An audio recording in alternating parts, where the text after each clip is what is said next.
nous sommes beaux parce que nous sommes ce que nous sommes réellement, qu'il faut qu'on assume ce que nous sommes, qu'il faut qu'on assume nos traditions, il faut qu'on assume nos racines.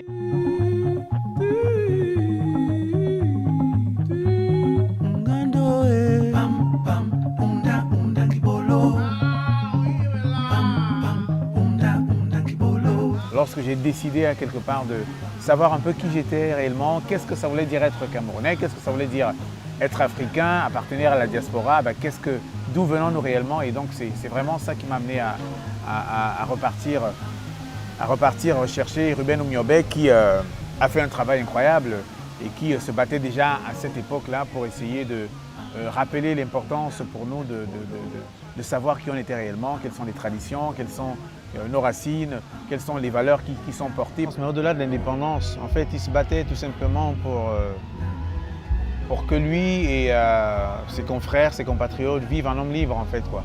Dans les années 40 déjà, c'est quelqu'un qui se battait pour les droits des femmes, qui se battait pour l'égalité salariale, qui se battait contre le tribalisme, contre toutes sortes de racisme et tout. Donc c'est quelqu'un qui portait tout simplement des valeurs humaines, en fait.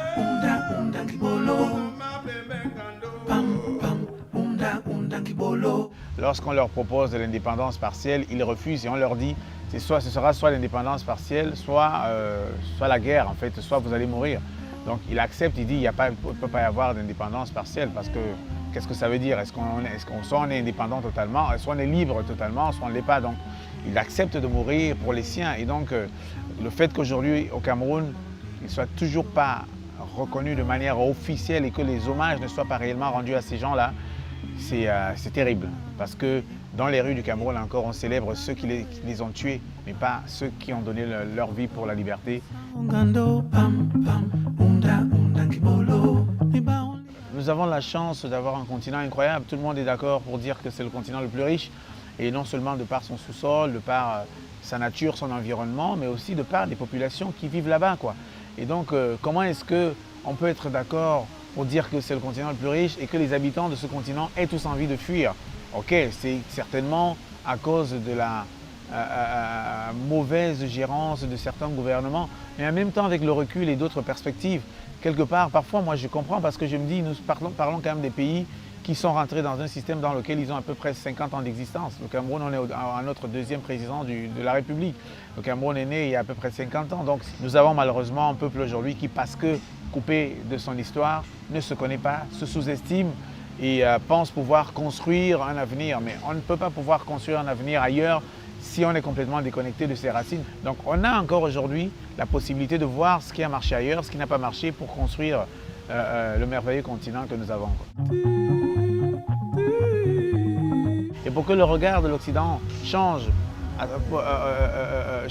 par rapport à l'Afrique, il faudrait qu'on ramène l'Afrique, qu'on compte un narratif différent en fait, quoi. Parce que malheureusement le narratif qui est arrivé jusqu'aujourd'hui est tout simplement celui qui fait de la pitié, des guerres, de la malnutrition, des problèmes, etc.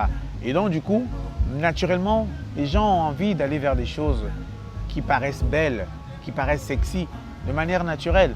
Donc comment est-ce qu'on a envie de changer ça? C'est à travers des initiatives comme Africa 2020, comme Rio Loco, qui décident de venir montrer des cultures africaines de cette façon ici, pour que le récit soit porté différemment et que voilà, les uns se nourrissent des autres en fait pour pouvoir, ce n'est que comme ça que nous pouvons changer. C'est qu'il faut qu'on se connaisse en fait, puisque de toute façon, nous sommes condamnés à vivre ensemble. Quand on voit que le français aujourd'hui à 80-90%, la francophonie elle est africaine.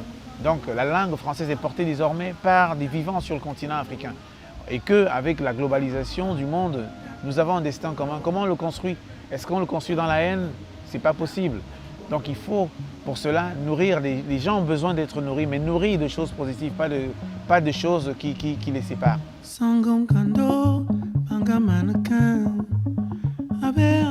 Au Cameroun, nous n'avons pas la chance de beaucoup de pays comme le Mali, où on a le Bambara qui est parlé par tous. Au Sénégal, on a le Wolof. Au Congo, on a le Lingala. Chez nous, on a le français et l'anglais et 250 différentes langues. Et donc, c'est compliqué pour les gens s'il n'y a pas une vraie volonté de construction et surtout de sauvegarde des langues. de pouvoir les garder. Nous sommes beaux parce que nous sommes ce que nous sommes réellement, qu'il faut qu'on assume ce que nous sommes, qu'il faut qu'on assume nos traditions, il faut qu'on assume nos racines. Lorsque je vois un peu ce qui se passe en France, je me dis, c'est dommage que les politiques n'aient pas compris qu'il faut accepter l'autre tel qu'il est. Accepter la langue de l'autre, c'est faire un pas vers lui. C'est lui dire qu'on l'aime en fait, quoi. Et c'est dommage lorsque j'entends parler de l'arabe, j'entends parler, non, il ne faut pas enseigner ça à l'école, mais les politiques n'ont pas compris qu'au contraire, c'est dire à l'autre que je t'aime. C'est pour ça que je fais l'effort de savoir qui tu es.